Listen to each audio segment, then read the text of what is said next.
Bahasa terlahir dari rahim ibu itu dipastikan maksudnya adalah tidak membawa dosa. Tidak ada makna lain daripada terlahir dari rahim ibu. Maknanya pasti terlahir dalam keadaan tidak membawa dosa. Di sini hadis ini yang menjadi standar pertama. Sebahagian ulama mengatakan pasti pulang haji diampunkan dosa-dosa besar. Namun ada yang pak haji setelah pulang haji kembali memupuk dosa besar yang baru. Berarti berdosa lagi. Pulang haji berdosa lagi dengan dosa yang baru. Ini maksud pandangan yang kedua ini. Jadi jemaah maka Allah Subhanahu wa taala ini dibantu dengan salah satu hadis yang lain yang memberikan makna tentang dihapuskan dosa-dosa keseluruhannya kalau berhaji. Yaitu hadis dari kisah tentang masuk Islamnya Amru bin As radhiyallahu anhu. Jadi ketika beliau masuk Islam, beliau mengisahkan ceritanya sendiri. Apa katanya? Hadis riwayat Muslim dengan derajat yang sahih. Beliau berkata, "Falamma ja'alallahu al-Islam fi qalbi." Ketika Allah memberikan petunjuk tentang Islam di dalam hatiku, ataitun Nabi sallallahu alaihi wasallam. Jadi ketika dia sudah mendapatkan keyakinan bahwa Islam yang paling benar, dia mendatangi Nabi sallallahu alaihi wasallam. Faqultu, lalu aku berkata kepada Nabi sallallahu alaihi wasallam, "Ubsut biyaminika faliubayyaka." Muhammad, hamparkan tanganmu, berikan tangan kananmu. Aku akan berbaiat kepadamu.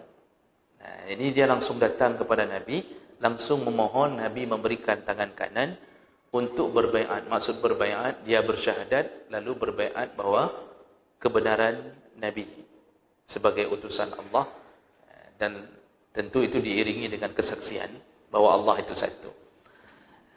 Dan ini tentu membahagiakan Nabi sallallahu alaihi wasallam. Nabi itu tidak ada kebahagiaan yang paling hebat kecuali ketika orang berhasil ditarik dari jurang neraka. Rasulullah pernah mengatakan dalam satu hadis, "Aku ini diutus seperti orang yang sedang menyalakan api, seperti orang menyalakan api unggun, lalu kemudian ada binatang-binatang yang begitu melihat api mereka mendatangi api. Lalu aku menghalaunya agar mereka tidak masuk ke dalam api." Kata Rasulullah dalam hadis sahih.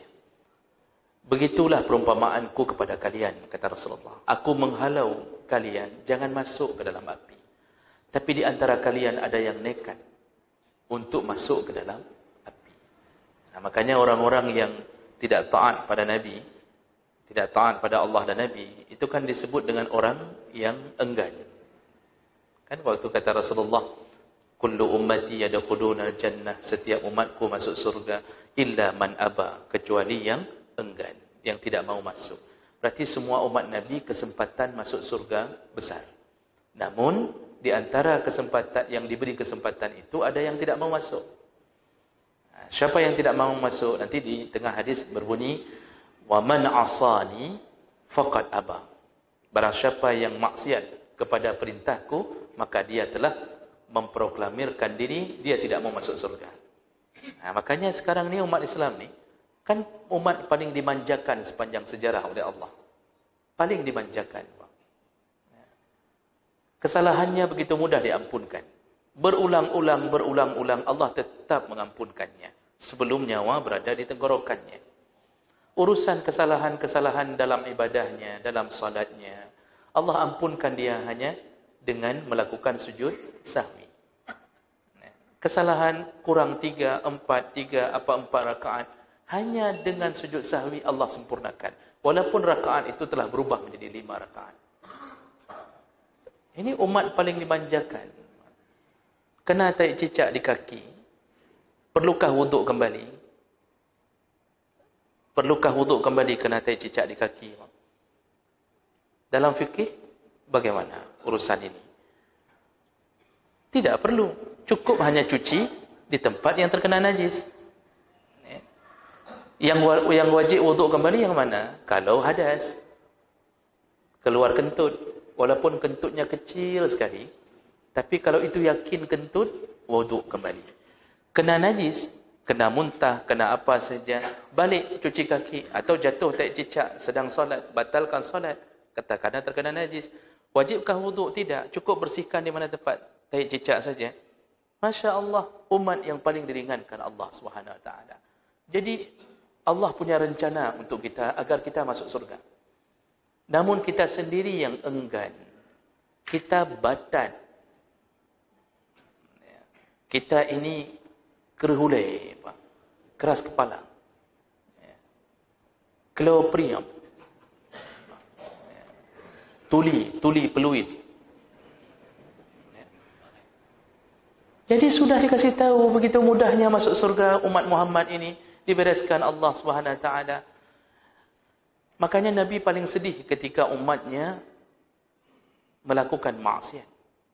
Sehingga menyebabkan dia memilih jalan menuju ke neraka. Padahal Nabi sudah kasih petunjuk, ini jalan menuju surga, ini surga, ini surga. Masa hanya dengan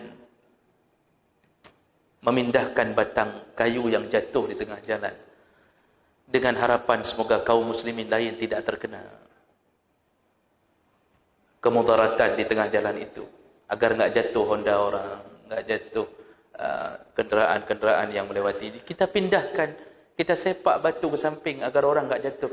Masya Allah, hadis Nabi menyebutkan orang yang pernah melakukan itu, kata Nabi, dia dimasukkan surga karena Allah memilih amal itu untuk memasukkan dia ke surga. Jadi jemaah mereka Allah Subhanahu Wa Taala, Nabi paling bahagia ketika ada orang yang dikeluarkan dari neraka. Artinya bukan dikeluarkan, dia yang rencananya seakan-akan masuk neraka tapi bersyahadat. Nabi paling bahagia. Kalau Allah jangan tanya, Nabi itu bahagia, Allah lebih bahagia. Waktu Ikrimah bin Abi Jahal masuk Islam, bukan masuk neraka. Abu Jahal yang tidak taubat. Ikrimah anaknya mendatangi Nabi. Ini setelah Fatuhu Makkah. Dia datangi Nabi. Nabi disebutkan dalam hadis, begitu lihat Ikrimah dari jauh bahwa dia akan menemui Nabi, sudah terdengar kabar akan masuk Islam, terloncat Nabi dari tempat duduknya. Terloncat di peluknya Ikrimah. Akhirnya engkau datang juga untuk masuk ke dalam surga. Begitu senangnya Nabi. Kalau Allah lebih senang daripada Nabi, lebih senang. Sampai hadis menyebutkan Allah Subhanahu Wa Taala, ini Rasulullah cerita, Allah Subhanahu Wa Taala ketika seorang hamba bertaubat, bayangan senang Allah, bahagianya Allah, itu seperti seseorang musafir yang memakai kuda untuk pergi ke satu tempat yang jauh, lalu dia beristirahat di tengah padang pasir, tiba-tiba kudanya lari. Sedangkan di atas kuda, semua hidupnya ada di atas kuda. Pakaiannya, makanannya, perbekalannya, uangnya, semuanya di atas kuda. Kuda itu lari dengan semuanya, yang tertinggal hanya pakaian.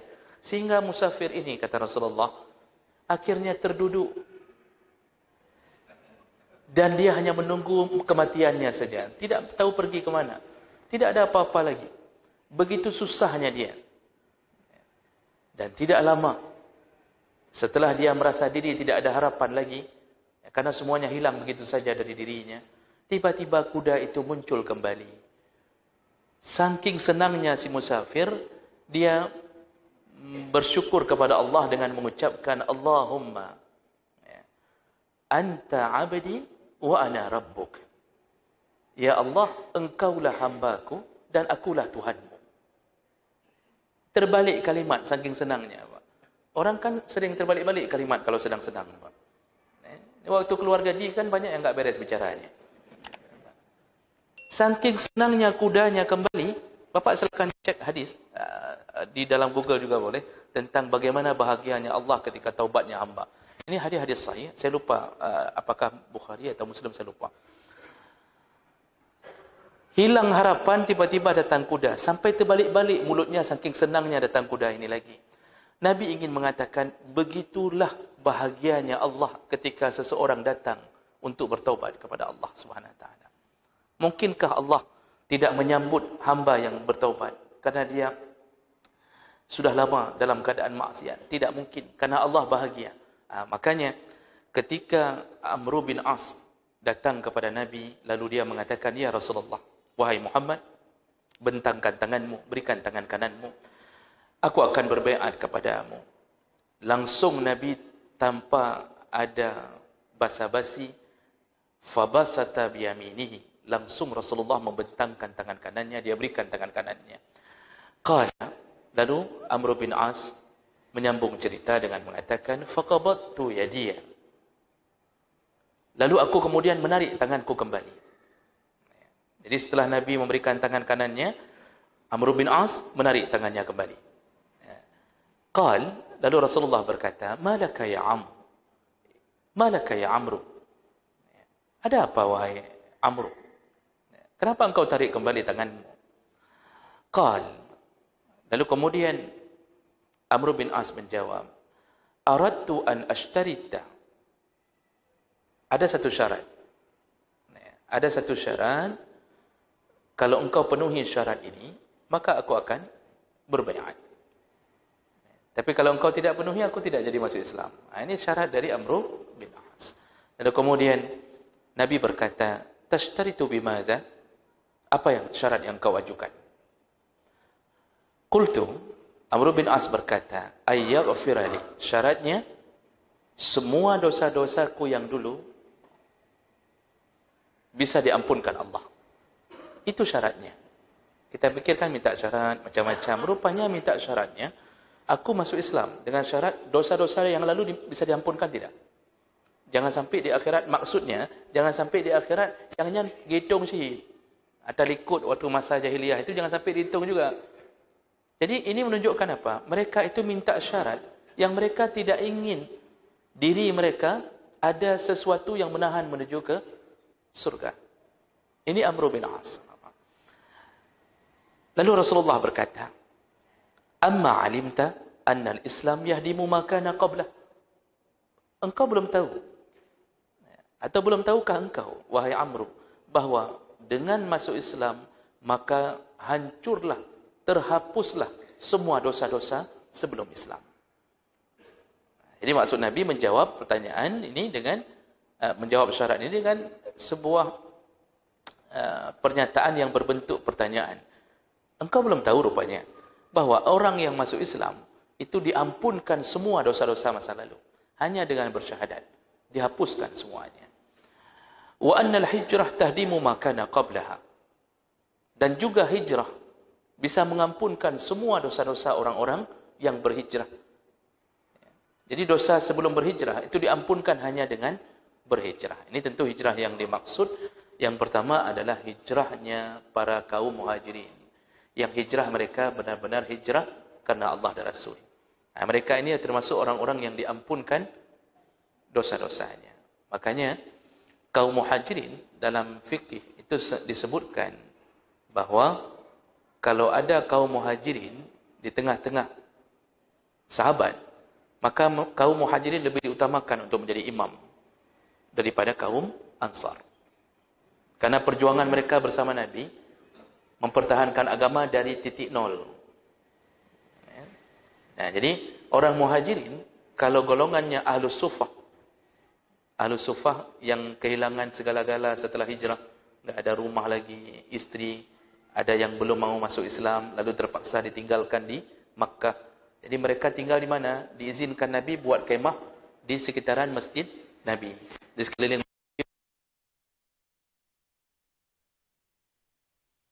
Rabah, menjadi miskin karena hijrah. Apa kata Rasulullah? Surga dipenuhi lebih dulu 500 tahun diisi oleh orang-orang miskin dari kalangan muhajirin. sebelum orang kaya masuk. 500 tahun golongan miskin muhajirin lebih dahulu menempati surga sebelum orang kaya masuk. Jadi jemaah maka Allah, hijrah ini bisa mengampunkan dosa. Ini kata Nabi SAW. Juga termasuk yang kedua, kalau kita lebarkan pandangan, yang dimaksud dengan Nabi adalah hijrah orang-orang yang bertaubat dari maksiat menuju kepada ampunan Allah. Itu juga diampunkan segala-gala dosa. Dan ini didukung dengan hadis yang lain, at-taibu minaz zambi kaman la zamba lahu. Orang yang taubat dan diterima taubatnya seperti tidak ada dosa sama sekali. Tapi betul-betul taubat yang tidak berulang. Nah, yang terakhir, kalimat terakhir Nabi, ini yang berkenaan dengan judul kita, yaitu Rasulullah mengatakan, wa annal hajja yahdimu ma kana qablah. Tidak tahukah engkau, wahai Amru, bahwa dengan berhaji itu bisa menghapuskan segala-gala dosa yang telah berlalu. Jadi ada 3 yang Nabi sebutkan ketika Amr bin As masuk Islam. Yang pertama, Islam menghapuskan dosa-dosa, hijrah menghapuskan dosa-dosa, kemudian haji. Nah, di situ Nabi kenapa menyebutkan haji? Karena kemuliaan haji. Orang pulang haji dalam hadis ini juga dimaknakan dihapuskan segala dosa-dosa besarnya. Syaratnya Bapak, seperti yang kita sebutkan kemarin, mulai dari awal pergi, di tengah-tengah haji sampai pulang, itu betul-betul menjaga-jaga daripada maksiat. Nah, 2 dalil ini, yang satu tadi seperti dilahirkan dari rahim ibu, yang kedua Rasulullah mengatakan tentang haji bisa menghapuskan segala-gala dosa yang telah berlalu. 2 hadis ini dipegang oleh banyak juga ulama yang mengatakan orang berhaji dihapuskan dosa-dosa besarnya. Inilah yang perlu kita buat menjadi semangat bagi yang belum mendaftarkan haji, segeralah daftarkan. Jadi jangan ditunda, karena penundaan ketika mampu dianggap tidak rencana melakukannya. Penundaan ketika mampu dianggap tidak merencanakannya. Tapi mendaftarkan ketika mampu, walaupun tidak jadi berhaji, maka dianggap Allah dia telah berusaha untuk mendatangi rumah Allah di Masjidil Haram. Jadi jemaah maka Allah Subhanahu wa taala, masalah fadilah haji ini insya-Allah 1 atau 2 lagi pertemuan yang akan datang kita akan selesaikan, dan ini tidak kita bahas sedetil-detilnya karena banyak sekali bab fadilahnya.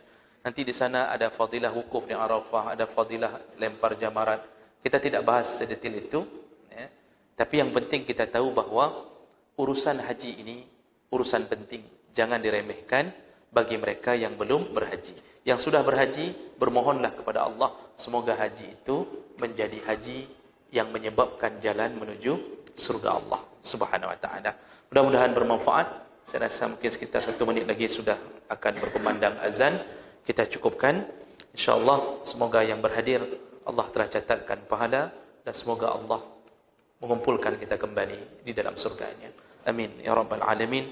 Subhanakallahumma bihamdik, asyhadu an la ilaha illa anta, astaghfiruka wa atubu ilaik. Wassalamu alaikum warahmatullahi wabarakatuh.